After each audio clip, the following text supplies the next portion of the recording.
Hello， 大家好 ，Welcome to Win Chan Channel。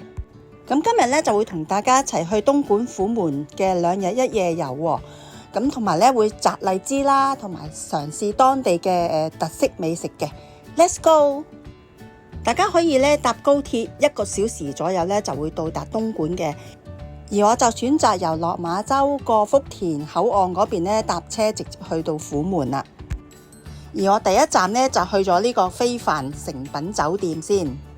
入到房呢，我都好驚訝，因為呢好大啦，有30平方米咁多，而價錢都係200蚊港幣左右咯。亦都好乾淨，仲可以望到出邊虎門嘅遠景添。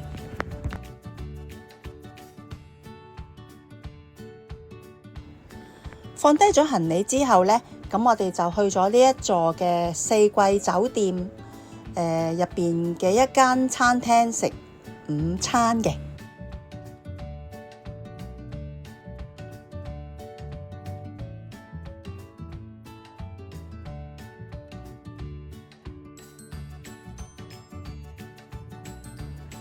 哇！見到就好肚餓啦。而呢個亦都係地道嘅沖茶方法咯。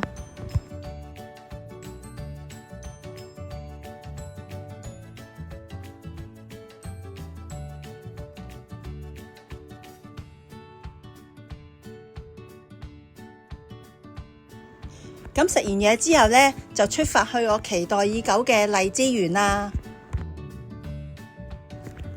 好在去到呢，就啱啱停雨，哇！一落車見到呢度個風景實在太靚啦！我急不及待第一個就已經入咗去荔枝園度參觀啦。哇，好大啊！嗰度有好多嘅荔枝樹咯，目不暇給。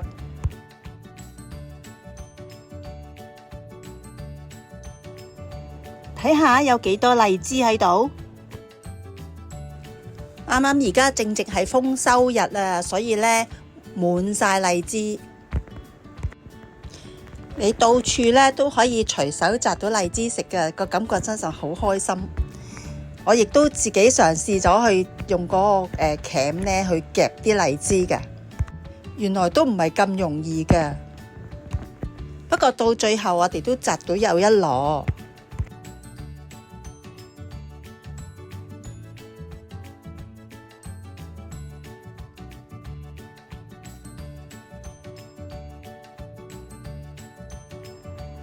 大家都摘得好開心，同埋收穫豐富添噃。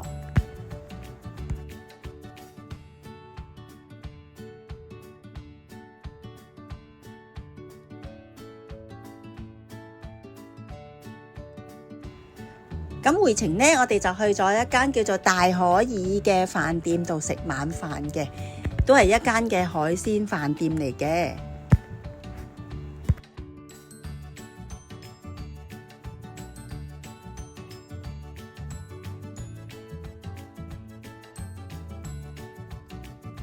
佢哋都會有一間嘅房間咧，俾你哋去選擇嘅。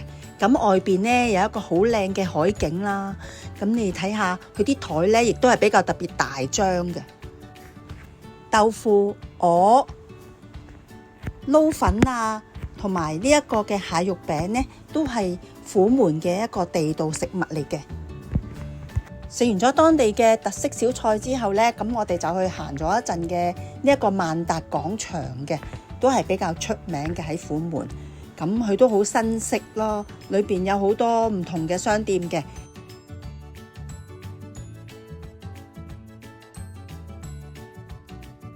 地庫呢，仲有一個好大嘅超市添㗎，但係佢哋嘅超市呢個模式都係比較得意㗎，係好多嘅糧油米啊嗰啲係好大型咯。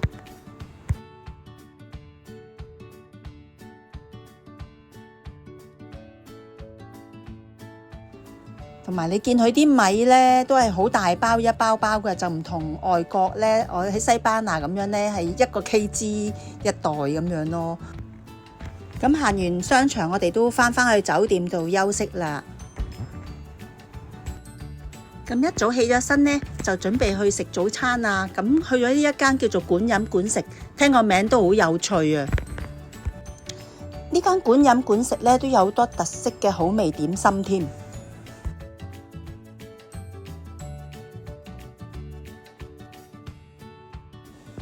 原來呢個係南瓜粥嚟嘅，同埋有幾款好好味嘅甜品添。而呢款蜂巢糕咧，食落去好有 yoga 嘅味道啊！原來咧食咗荔枝咧，可以去呢啲涼茶鋪度配翻一杯嘅荔枝茶嚟飲，去解翻個熱氣嘅。而最有趣咧就係個員工會問下你有冇咩症狀先至開俾你飲㗎。呢一間呢就係虎門嘅手袋廠啦，咁佢嘅背包啊、行李箱呢都係以歐美市場為主嘅喎。而對面就係執信公園啦。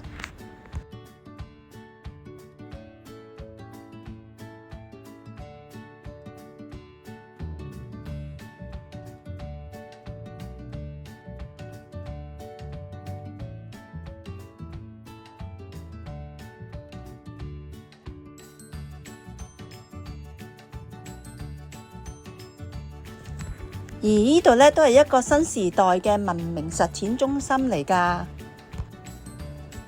見到有好多嘅木棉樹啊！行到出去咧，就一定要去呢一間常來小食咧嘅網紅打卡店咧度打卡啦。因為咧佢出名就係黑臭豆腐同埋呢一個嘅白涼粉嘅，好多人都會嚟買嘅。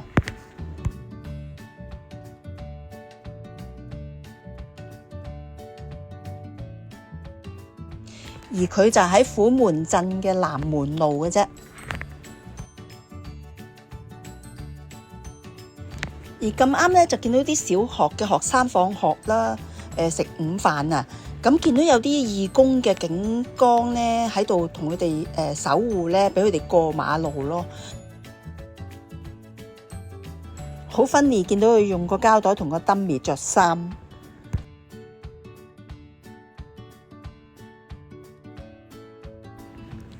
原來呢度都有一間好大嘅虎門圖書館添㗎。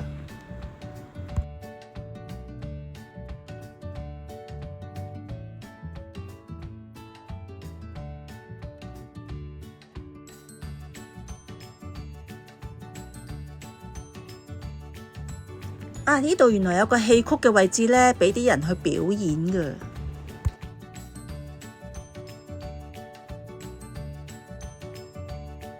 咁行完啦，就準備食埋個午飯就回程啦。呢個就係特色嘅黑豆腐啦，好好味，好軟滑啊！呢個就喺網紅店買嘅白涼粉啦，同埋呢一個嘅黑臭豆腐啦。好快日本嘅旅程呢就已經完結咗啦。咁大家都抱住好開心嘅心情呢返香港啦。咁途經呢都見到有經過中山啊、珠海啊。咁好多謝大家收睇我今次嘅快閃東莞遊啦。咁有咩問題可以喺下邊留言俾我喎。